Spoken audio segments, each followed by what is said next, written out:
Отже, Буча, 1 березня. Що я вам зараз покажу? Це у нас не аби що, а одна з найбільш новітніх технік російської армії – це БМП-3. І вони покинули її просто тут на вулиці і втекли.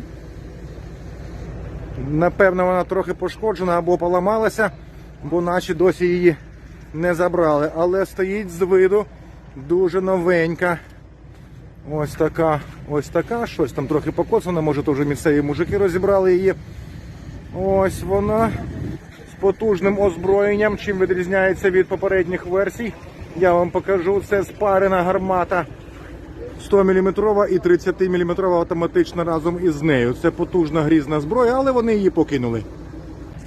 Від покинутої БМП росіяни втікали так, що на паркані залишили навіть свої штани. Всередину заглядати не буду, але підозрюю, що вони не дуже чисті. Кажуть, хлопці, вони побігли кудись у двори і сховалися.